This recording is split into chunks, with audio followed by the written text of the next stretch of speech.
Shriram college मार्ग की बदहाल सड़क और जलभराव पर फूटा छात्रों का गुस्सा। डीएम ऑफिस पर प्रदर्शन, बोले अब नहीं झेलेंगे प्रशासन की लापरवाही। खबर मुजफ्फरनगर से। शहर के प्रतिष्ठित श्रीराम कॉलेज के सामने स्थित परिक्रमा मार्ग की जर्जर हालत और जलभराव की समस्या अब छात्रों के सब्र का बांध तोड़ चुकी है। मंगलवार को कॉलेज के सैकड़ों छात्रों ने जिलाधिकारी कार्यालय पहुंचकर जोरदार प्रदर्शन किया और सड़क की बदहाली पर प्रशासन के खिलाफ आवाज बुलंद की। छात्रों ने डीएम को ज्ञापन सौंपते हुए चेतावनी दी कि अगर जल्द समाधान नहीं हुआ तो आंदोलन और धरना देने को वे मजबूर होंगे। वर्षों से उपेक्षित ये मार्ग अब तालाब का रूप ले चुका है। हल्की बारिश में ही सड़क पर कई फीट पानी भर जाता है, जिससे छात्रों को कॉलेज पहुंचना किसी चुनौती से कम नहीं रहता। सड़क पर पड़े गहरे गड्ढे और कीचड़ से आए दिन छात्र फिसल कर घायल हो रहे हैं। स्थानीय लोगों के अनुसार ये मार्ग न केवल कॉलेज का मुख्य रास्ता है, बल्कि आसपास के मोहल्लों को जोड़ने वाला प्रमुख संपर्क मार्ग भी है। फिर भी प्रशासन की अनदेखी से इसकी हालत दिन ब दिन बदतर होती जा रही है। छात्रों का कहना है कि शिक्षा के मंदिर तक पहुंचने का रास्ता अगर तालाब बन जाए तो ये सिर्फ लापरवाही नहीं बल्कि छात्रों के भविष्य से खिलवाड़ है। उन्होंने प्रशासन से श्रीराम कॉलेज मार्ग की तत्काल मरम्मत, जल निकासी की पुख्ता व्यवस्था और सड़क निर्माण की स्पष्ट समय सीमा घोषित करने की मांग की। प्रदर्शन में हेमंत शर्मा, वासु शुक्ला, आकाश शर्मा, वंश लक्ष्मण राणा, कार्तिक देव शर्मा, राजा शर्मा, कृष राणा, अमन धीमान, प्रशांत राणा, रजत राणा सहित अनेक छात्र मौजूद रहे। सभी ने एक स्वर में कहा कि अगर प्रशासन ने अब भी आंखें बंद रखी तो ये विरोध एक बड़े जन आंदोलन का रूप ले लेगा। ये प्रदर्शन सिर्फ एक टूटी सड़क के खिलाफ नहीं बल्कि व्यवस्था की सुस्ती और अनदेखी के खिलाफ छात्रों की चेतावनी है। अब युवा चुप नहीं रहेंगे। जनपद मुजफ्फरनगर से संवाददाता तनवीर मलिक की रिपोर्ट। आज हम सभी छात्र एकत्रित होकर डीएम कार्यालय पर आए। हमारा विषय यह है कि श्री राम कॉलेज के सामने परिक्रमा मार्ग की सड़क की हालत बहुत दयनीय है। छात्रों को आने जाने में बहुत दिक्कत होती है और छात्रों की समस्या इतनी है कि बस कह नहीं सकते इस चीज़ को। छात्र अपनी बातों को दबा के रख रहे, कह नहीं पा रहे, क्यों कोई चेहरा नहीं मिल रहा कि जो कह सके इन चीज़ों को।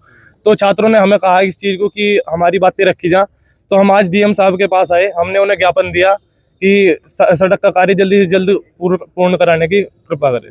नहीं, हमने किसी जनप्रतिनिधि से बात नहीं की, हमने सिर्फ डीएम साहब को कहा। कोई नहीं निकल पा रहा है। एक सड़क तो बिल्कुल बंद कर दी गई है वहाँ की। एक सड़क तो घास जम रहा है, उसमें जल भरा हो रहा है बहुत बुरी तरीके से। इसका शासन ही जिम्मेदार है और कौन होगा जिम्मेदार। आज हम यहाँ आए डीएम ऑफिस पे। श्री राम कॉलेज का जो परिक्रमा मार्ग है, वहाँ सड़क की हालत इतनी गंदी हो रही कि वहाँ सड़क पे घुटने घुटने पानी भर रहा, जिससे एक सड़क पूरी बाधित हो रही है। एक सड़क पे तालाब जैसी स्थिति हो रही, एक साइड तालाब जैसी स्थिति हो रही, जिससे वहाँ के स्थानीय लोगों को बहुत अधिक समस्या हो रही है। और जो वहीं एक श्री राम कॉलेज पढ़े, उस कॉलेज में लगभग 5 से 6 हजार छात्र हैं और छात्राएं हैं जो प्रतिदिन कॉलेज में आवे और जावे, जिससे उन्हें बहुत अधिक समस्या आ रही। लगातार छात्रों के हमारे पास फोन आ रहे थे, जिसके बाद आज हम डीएम साहब के यहाँ आए।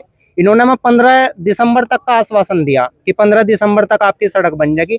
अगर 15 दिसंबर तक हमारी सड़क नहीं बनती तो उसके बाद हम धरना देंगे।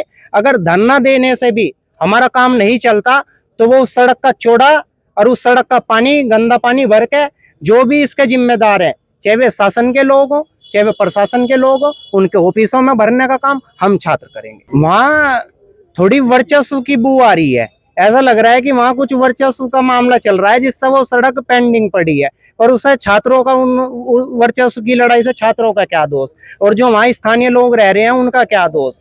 हमारा तो शासन से, प्रशासन से एक ही निवेदन है कि प्रशासन को कोई बीच का हल निकाल के जल्द से जल्द उस सड़क का समाधान कराना चाहिए, जिससे छात्रों को और स्थानीय लोगों को समस्याओं से निजात मिल सके। वहाँ एक तो सीवर की समस्या है, नालों की समस्या है, जिससे वहाँ निकासी तो पानी की हो नहीं रही। जो कॉलोनियों का पानी है, जो कॉलेजों का पानी है, वो सड़कों पे भर रहा।